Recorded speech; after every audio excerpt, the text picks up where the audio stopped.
इस वीडियो के अंदर हम देखेंगे आरटीआई के बारे में। आरटीआई लगाते कैसे हैं और क्यों आरटीआई लगाना चाहिए, आरटीआई का मतलब क्या है, आरटीआई से कौन कौन सी इन्फॉर्मेशन हम मांग सकते हैं सिस्टम से, वो सारी चीज़ें हम देखेंगे।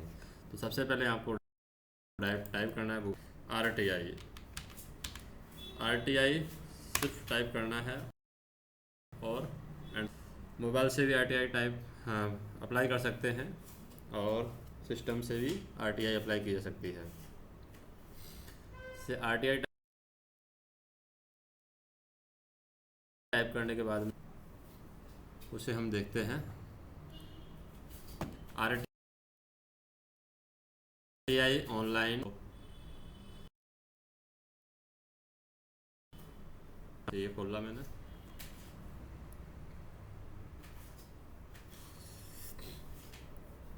उसके बाद में वेट करते हैं नेक्स्ट प्रोसेस का।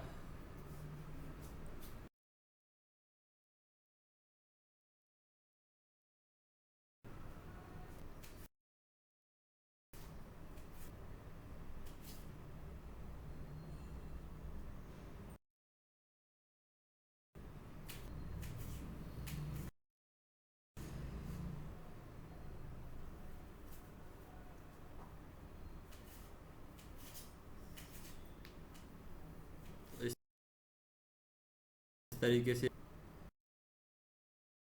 इसमें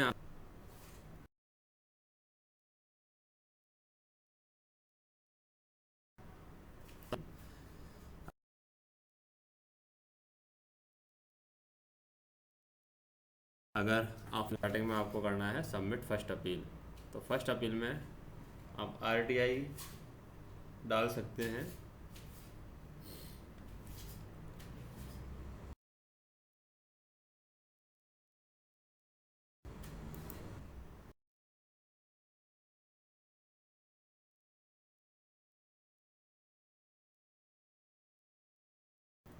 सभी गाइडलाइंस यहाँ पर शो होंगी कि आप कहाँ कहाँ पर आरटीआई लगा सकते हैं, आरटीआई का आपकी का जवाब दिया जाएगा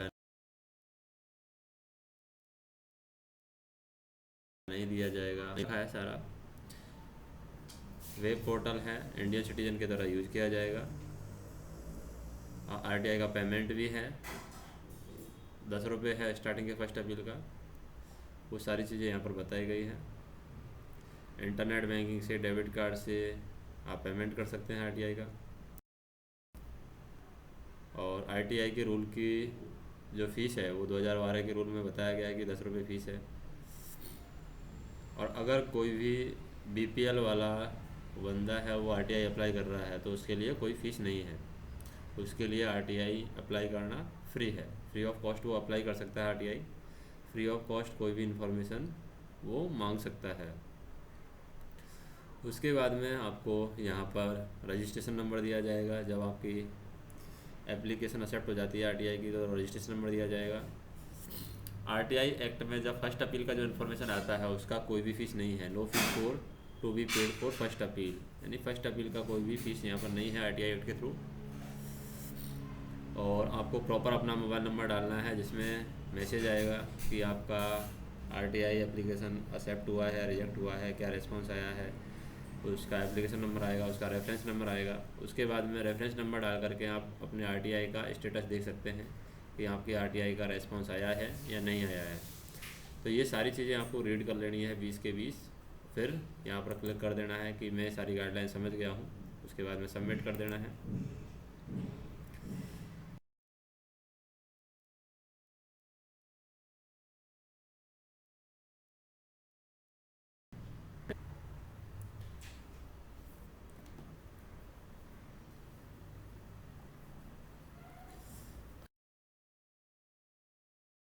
तो ये पेज ओपन,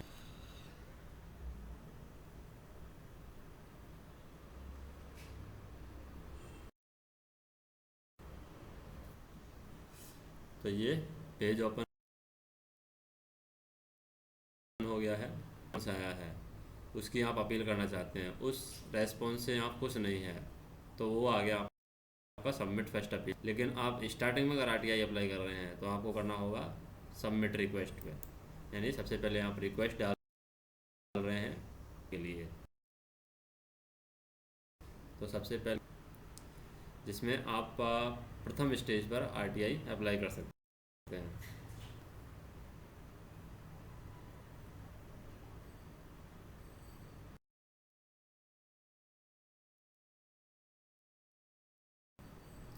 से और ये सबमिट कर देना है।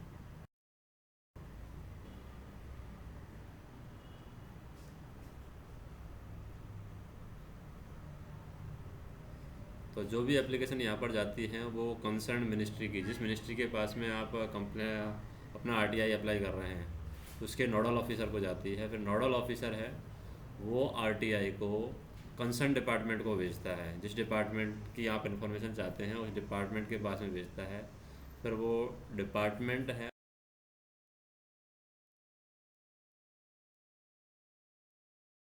वो प्रॉपर इंक्वायरी की है उसका क्या रेस्पॉन्स होगा, उसका प्रॉपर रेस्पॉन्स देता है। जैसे कि हम यहाँ पर देख लेते हैं मिनिस्ट्री एंड डिपार्टमेंट, तो इसमें सारी आप आरटीआई में लगा सकते हैं। जैसे कि मान लीजिए मुझे आरटीआई लगानी है मिनिस्ट्री ऑफ रेलवे, तो मिनिस्ट्री ऑफ रेलवे में सेलेक्ट कर देता हूँ। पब्लिक अथॉरिटी, यानी मिनिस्ट्री ऑफ रेलवे में पब्लिक अथॉरिटी कौन सी है जिसके आप आरटीआई चाहिए, जैसे कि DRM office central railway, DRM office central railway Mumbai, या सिर्फ सेंट्रल रेलवे आप डाल रहे हैं, या फिर कोई और रेलवे है उसमें आप डाल रहे हैं। तो मैं डाल देता हूँ मान लीजिए सेंट्रल रेलवे, तो सेंट्रल रेलवे डाल दिया है। तो ये ओके कर दूँगा मैं। उसके बाद में ईमेल आईडी जो भी ईमेल आईडी है वो डाल दीजिए। उसके बाद में मोबाइल नंबर जो भी मोबाइल नंबर है वो डाल दीजिए। उसके बाद में ईमेल आईडी कंफर्म, तो ईमेल आईडी कंफर्म कर दीजिए सेम ईमेल आईडी। उसके बाद में नाम, जेंडर क्या है। उसके बाद में एड्रेस, आपका क्या एड्रेस दीजिए। पिन कोड, कंट्री, स्टेट डाल दीजिए, किस स्टेट से आप हैं या फिर किस स्टेट में इन्फॉर्मेशन चाह रहे हैं। तो जैसे मैं महाराष्ट्र डाल देता हूँ। स्टेटस रूरल है, ग्रामीण है या शहरी है, तो वो डाल दीजिए, जैसे कि मैंने उर्बान डाल दिया है। एजुकेशन डाल दीजिए कि एजुकेटेड हैं या नहीं है। तो लिटरेट एजुकेटेड हो गया, लिटरेट अनएजुकेटेड हो गया, वो डल जाएगा। ग्रेजुएट या लो 12th स्टैंडर्ड है या 12th तक पढ़ाई की है वो डल जाएगा यहाँ पर। यहाँ पर मोबाइल लाइन, अगर आप इसको यस करते हैं तो आपका फ़ीस नहीं लगेगा 10 रुपये, नो करते हैं तो फ़ीस लगेगा। जैसे मैं नो करता हूँ तो यहाँ पर आरटीआई का 10 रुपये फ़ीस लगेगा। और यहाँ पे मैं वो इन्फॉर्मेशन लिखूँगा जो मुझे इन्फॉर्मेशन चाहिए। जैसे कि मान लीजिए मुझे ये इन्फॉर्मेशन चाहिए, तो वो सारी इन्फॉर्मेशन है यहाँ पर आ जाएगी कि क्या इन्फॉर्मेशन चाहिए, वो हमें यहाँ पर टाइप करना होगी। तो टाइप करने के बाद में यहाँ पर सपोर्टिंग डॉक्यूमेंट्स के रूप में लगा सकते हैं। जैसे मान लीजिए आपको इंक्वायरी कर रहे हैं, आपका कोई वेटिंग क्लियर नहीं हुआ है, या फिर आपका कोई ऐसी इंक्वायरी है जिसका आपके पास में कोई डॉक्यूमेंट्स है प्रूफ के लिए, तो वो डॉक्यूमेंट्स आप लगा सकते हैं। उसके बाद में यहाँ पर सिक्योरिटी कोड है, तो सिक्योरिटी कोड आप डाल दीजिए, जैसे 419720, ये सिक्योरिटी कोड डल जाएगा। और उसके बाद में मेक पेमेंट करेंगे। मेक पेमेंट आप ऑनलाइन इंटरनेट बैंकिंग से कर सकते हैं या और किसी मेथड से भी कर सकते हैं। तो ये तो हो गया हमारा आरटीआई का प्रोसेस कि किस तरीके से आरटीआई अप्लाई की जाती है। अब आरटीआई क्यों अप्लाई की जाती है वो हम देखते हैं, इसके क्या फ़ायदे हैं क्या लॉसेज हैं वो हम देखेंगे।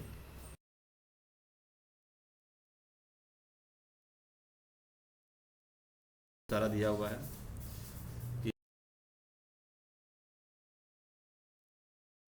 कि आरटीआई हैं,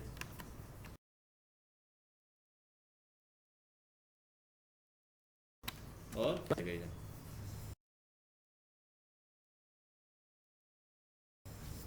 5 है ये,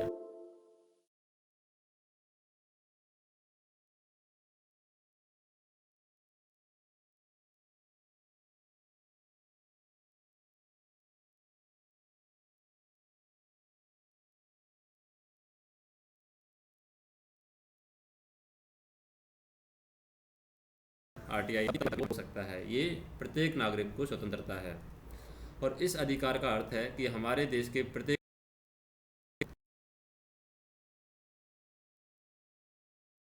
की एक स्वतंत्र को सभी लोगों के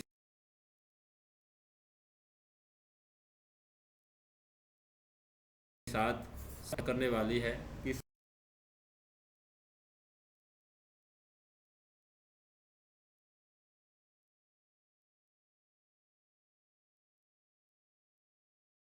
सूचना जब तक हम अभिव्यक्ति की स्वतंत्रता की बात नहीं कर सकते।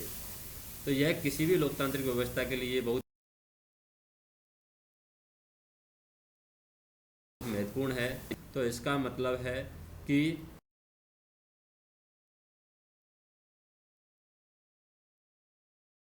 तंत्र में तो सूचना के अधिकार के इतिहास के बारे में बात करें तो विश्व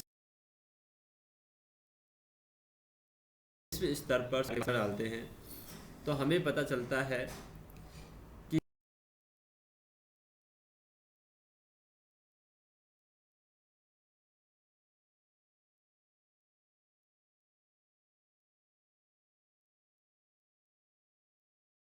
कि इस universal declaration of human right अपनाया गया था और इसके माध्यम से ही सभी जो लोग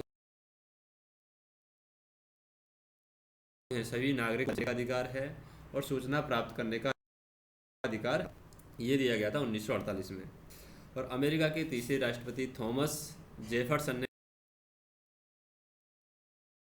कहा है और किसी भी जीवंत सभ्य समाज के उद्भव और विकास में महत्वपूर्ण है।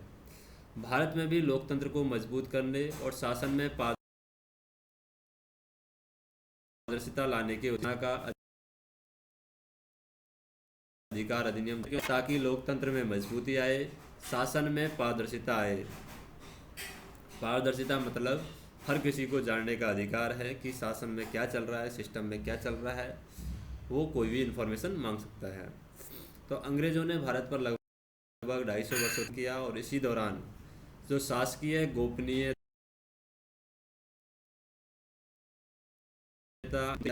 कि वह किसी भी सूचना को गोपनीय रख सकती है। गोपनीय रख सकती है मतलब कि उसको गुप्त रख सकती है, उसको किसी को बताएगी नहीं, यह सरकार को अधिकार है।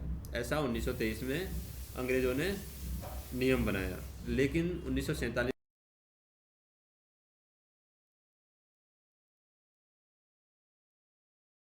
में भारत को संविधान में सूचना के अधिकार का कोई वर्णन नहीं किया और न ही अंग्रेज़ों के द्वारा बनाए गए शासकीय गोपनीय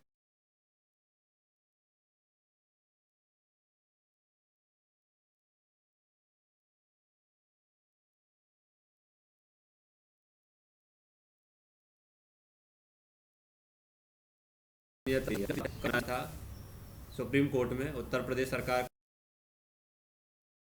का ये एक व्यक्ति हैं,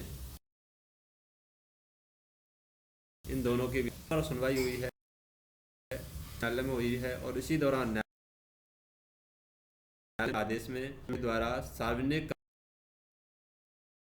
कार्यों का बहुत उच्च न्यायालय ने निर्णय दिया कि जो भी लोग प्राधिकारी हैं वो जो भी सार्वजनिक कार्य हैं, जो जनता से रिलेटेड कार्य हैं, उनका जो ब्यौरा है वो जनता को प्रदान करेंगे। ऐसी व्यवस्था की गई और उसके इस निर्णय से नागरिकों को भारतीय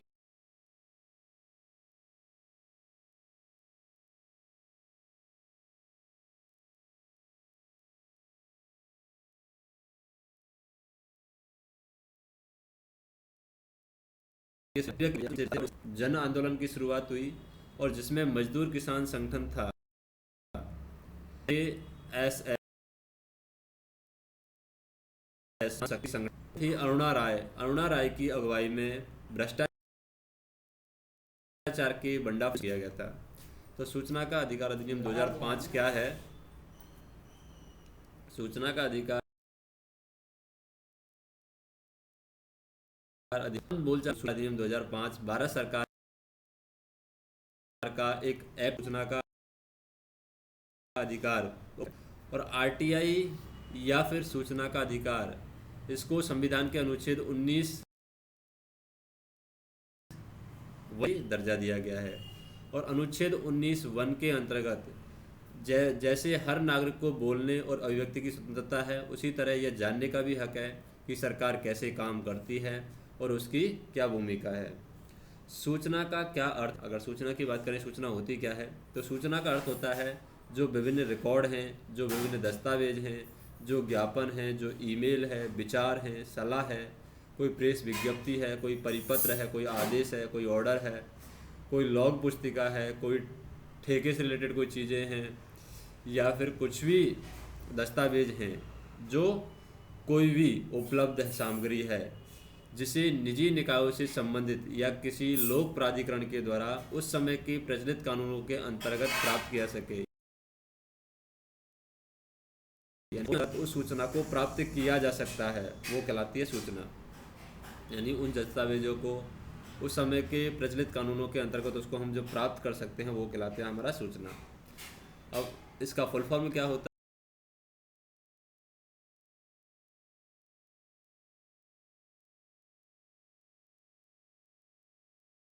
है, वो राइट टू इन्फॉर्मेशन एक्ट है, इसको हिंदी में कहते हैं सूचना का अधिकार अधिनियम 2005। आरटीआई एक्ट भारत के सभी नागरिकों पर लागू है, और सूचना का अधिकार अधिनियम है 2005 में। अध्याय बताए गए हैं आरटीआई एक्ट में, और कुल 31 धाराएं बताई गई हैं। आरटीआई अधिनियम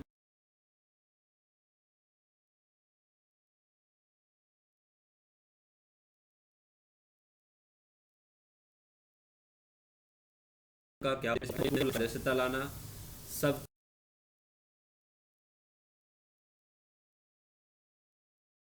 की जवाब तय करना, नागरिकों को सशक्त बनाना आरटीआई का उद्देश्य है, भ्रष्टाचार पर रोक लगाना आरटीआई का उद्देश्य है, लोग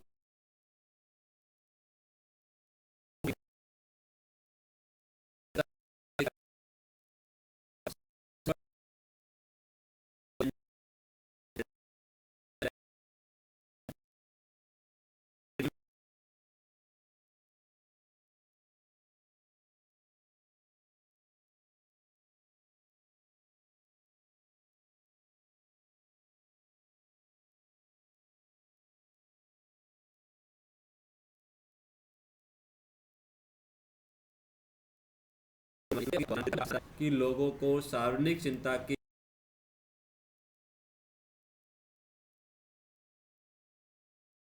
मामलों की को ऐसी इन्फॉर्मेशन उपलब्ध कराई जाए जो सार्वजनिक चिंता से रिलेटेड है, लोग हैं वो सरकार से जवाब मांग सकते हैं। सूचना का अधिकार वर्षे निजता का अधिकार में क्या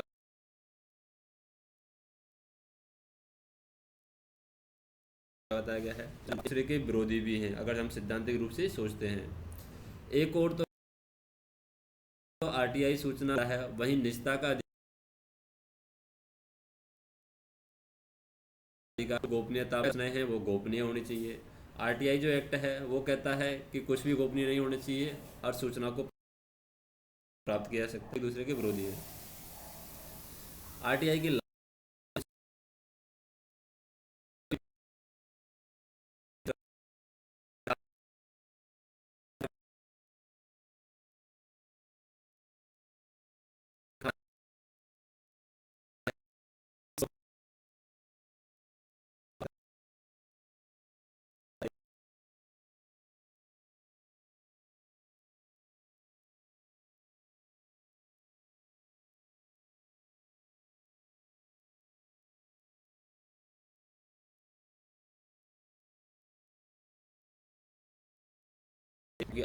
प्रधानमंत्री कार्यालय में कर सकते हैं, प्रधानमंत्री कार्यालय से मांग सकते हैं, बैंक से मांग सकते हैं, स्कूल कॉलेज से मांग सकते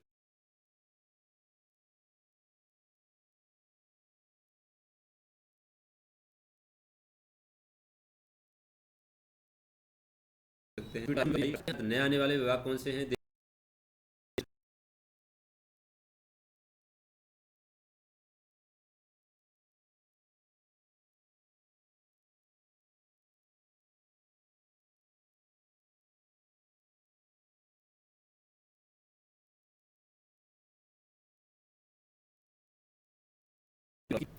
है, अभिलेखों को रखते नहीं है, इस वजह से आरटीआई इन्फॉर्मेशन नहीं मिल पाती है। सूचना आयोग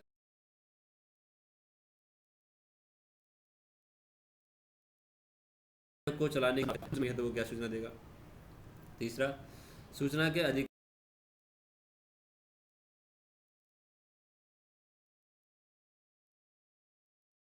ये सूचना के अधिकार का पूरक कानून है, विजिल ब्लोअर संरक्षण का अधिनियम। तो इसका क्रियान्वयन सही तरीके से नहीं हो रहा है, ये आरटीआई के सामने चुनौती है। ऑनलाइन आरटीआई कैसे अप्लाई कर सकते हैं?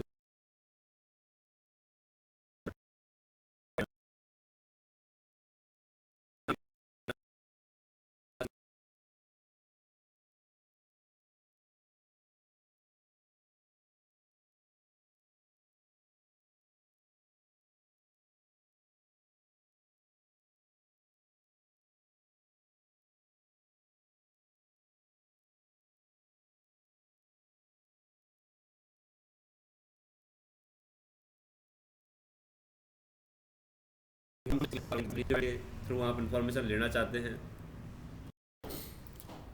तो जिस डिपार्टमेंट से जुड़ी जानकारी चाहिए होनी चाहिए, और फॉर्म को सही भर लेने के बाद में जो भी जरूरी डॉक्यूमेंट इन्फॉर्मेशन से रिलेटेड तो वो अपलोड कर सकते हैं। उसके बाद में सबमिट बटन क्लिक कर देना है और जो भी रिसिप्ट मिलेगी उसका प्रिंट आउट निकाल, क्योंकि रिसिप्ट की स्टेटस के लिए ज़रूरत होगी।